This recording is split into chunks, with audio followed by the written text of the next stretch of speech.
Jim Carrey is back in the world in Sonic the Hedgehog. It opens on 14th of February, which is a Valentine's treat, surely. That's right. It's all about the love. It is. But you're not giving us your hedgehog.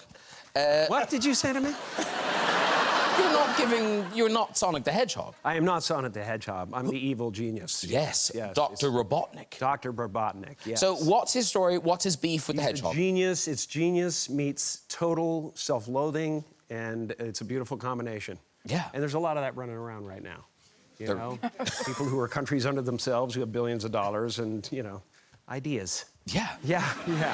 But it is about a very fast hedgehog also. It is about a very fast hedgehog. Yeah, that's part of it. Yeah, that is part of the story. I suppose it is. Yes. Yeah, but it is really fun to kind of just, you know, open the door of the corral and let the Mustang run for a second, you know? Just have fun. And, you know, I don't know if there's a word that was in the script that's actually in the movie, but it was total desperation the whole time. But it's really a blast, because... No, you look like you're having so much fun in this film. I am. I'm absolutely having the best time of my life. Yeah.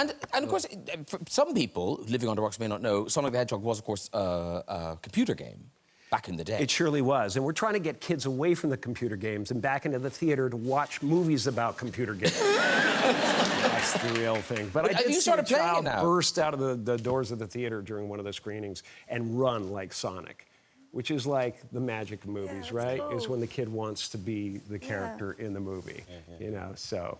Just make sure they don't run into traffic or anything. Keep a hold of them when they first come out of the theater. That would be bad. Yeah. But you do quite a lot of your own stunts, don't you? I don't do any stunts, but I do action, as much action as I can. Stunt people do stunts. But hang on. I don't get hit by a car. No, that's not hit by a car.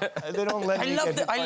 I love that you say that, because it's always the case that you're so pushed into saying, you did the stunts, you did the stunts. It's like, no, of course I didn't do the stunts. It's insurance and everything. I love the insurance. Now, it's not just the motorcycles, though, that you're on. In this film, you are on a horse. And was that, again, was your idea? Was it another vision? Yes, I had another vision. After Chapter 2, John Wick is running out of Central Park, and I said, Chad, I have a vision. And he was like, what, Keanu? And I said, I want to ride a horse. Why don't I ride a horse? I'm trying to escape. And so he said, that's a good idea.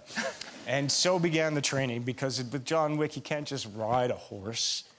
You have to come off the saddle. You're supposed to fall under, hold onto the pommel. Excuse me. It's fine. And then shoot some guns. But when we were training, I couldn't really do it, and I fell. As you do. And so then they had to create something to make it safe. And so they did this contraption that was like this truck with some beams and then a gentleman on a wire. So I was picked in case I fell off the horse while we were on the streets. And so that happened a couple of times. The horse took off and I was like falling, and then they pulled me up. And wow. But so that was nice. And the film, it's brought you to the White House? There was a screening at the White House? Yeah. Wow, I mean, that's... Like, I'm sure you've been to amazing places, but that must still be quite a cool thing to... It was... I went to see President Obama. Who said Idris is a very cool guy. That's amazing. Thank you. That's another role I'm preparing.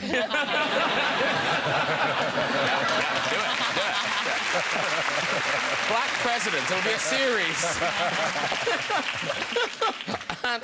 and the crazy thing is, it brought you all the success, but you did turn it down. You weren't going to do this. Yeah, no, I was nervous about it. And I thought it was a joke. I thought Roger, my agent, was taking a piss. He was like, hey. Being like, do you want to play God? Yeah, exactly. I was like, God, no, I'm all right. But no, really, I thought he was taking a piss, and I was like, come on, Roger, seriously, Morgan Freeman must be available. Why are you calling me with this? And then I was really nervous about taking a role, you know that kind of feeling like if I mess this up, then good night. It's curtains for Idris, you know? So I did turn it down, but not so much turn it down, just was like, took my time to answer. And then I said, of course I will, yes, please. And, you know, and the performance is great. We knew you were really good at the American accent, because Stringer Bell in The Wire is flawless. But this is more than an accent. It's such a recognisable voice. Yeah, yeah. So what was it, just you locked in a room with newsreels and footage, or...? I mean, I listened to his voice a lot. And, you know, I say this all the time, but my late dad had a voice that was similar, in my head anyway, to what I think Mr. Mandela sounded like in real life. I hadn't met him. And I had 2 voice coaches with me, you know, someone that helped me with Xhosa, which is the language he speaks, and then English and the technical stuff. So I kind of learned what his voice was doing and trying to figure out a way to make my voice sound like his. And then I also learnt, you know, his cadence. You know, it's an interpretation of his voice. I don't think it's exactly perfect, but I certainly wanted to... because I look like Mr. Mandela so much... It's uncanny. No, but because I don't, I really wanted to give the audience something they can hold on to, and the voice was it, I think. Now, there were 3 matrices. Matrices, I don't know how you say that. Sure. How do you... Is it matrix I? Is it... It's just the Matrix. Matrices. I'm just being told in my ear. Matrices. Who told you that? Who told you matrices? You know that's not right. Yeah, it's not. Yeah, he speaks, I speak. That's what happens. But talking of sequels, much excitement. Or, well, maybe. Is it true? Bill and Ted 3? Yeah. Oh, wow. Yeah. Bill and Ted 3. Yeah, man, of course. Cool. All right. Bill and Ted's still alive. All right. No, but I heard this is a thing. Haven't you talked about this? Yeah. The writers had a story, and we're trying to make it. Yeah. So, what, like, where are Bill and Ted now? Because they must be, what, are they in their 50s now? Yeah, it would be Bill and Ted in their 50s. And, I mean, that just makes me laugh right there. I mean, like, what happened to these guys? But there's a cool story. Basically, they're supposed to write a song to save the world, and they haven't done that. So the pressure of having to save the world, you know, their marriages are falling apart, their kids are kind of mad at them, but then someone comes from the future and tells them if they don't write the song, it's just not the world now, it's the universe. And so they have to save the universe because the, you know, time is breaking apart. And so then elements of the past start coming into the... I must be that person from the... I have to be the person from the future. I have to be. Yeah. Oh, I would so love to go see Bill and Ted 3 and you're in it. Yeah. And I'll get that on the show. Wow, why not? Yeah, there's totally a Because I role for can't you. get in a movie with him. You know, it's just not gonna happen. Yeah, maybe not those movies. But like, Well, yeah, maybe, okay, you find someone with some clothes on, I'll come in. And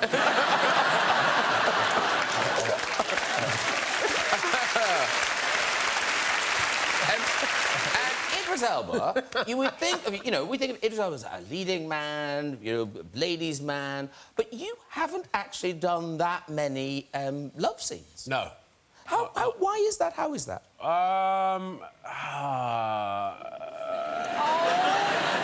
No, I just haven't had the opportunity. You know, I've done a lot of films where there's a lot of guys. You know, no, that's not true. Yeah, I just haven't. That's no excuse. No, I'm just. You're right. No. I just haven't been. How can I say? I just haven't been in a That'd be a real good movie. What are you saying, Chris? I'm not. But no, I haven't. I think it's the tag. Grows in the mountains.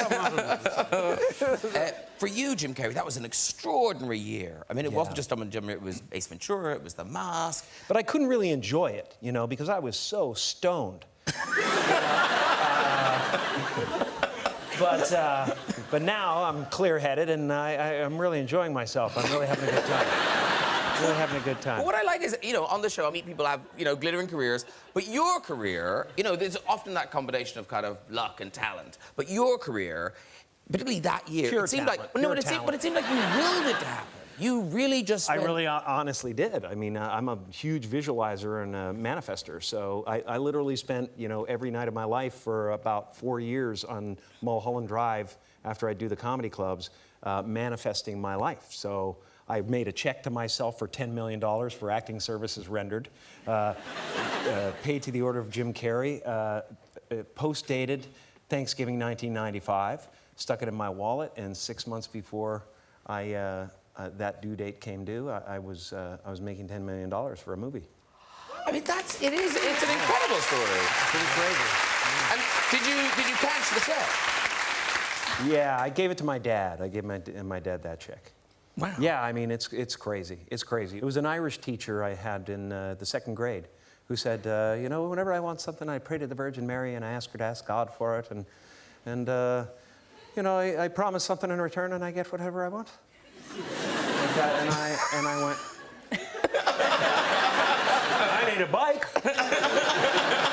I went home and I prayed for a bike, and 2 weeks later I walked into the living room and there was a brand new Mustang bike with a banana seat and you know, chopper handlebars sitting in the middle of the living room. And I said, "What's this?" And they said, "You won it in a raffle."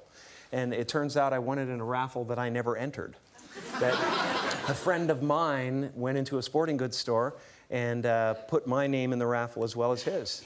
So that was 2 weeks later. So wow. I've kind of been doing that a lot ever since. And did you give him the bike? No, no.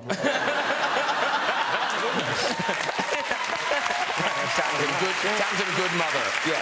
You'd be like, Did you give him the bike? I let him ride it. I let him ride it a couple of times.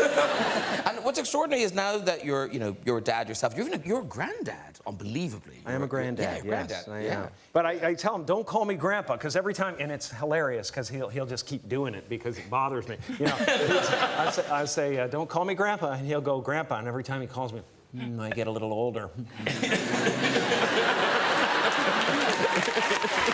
Who are you?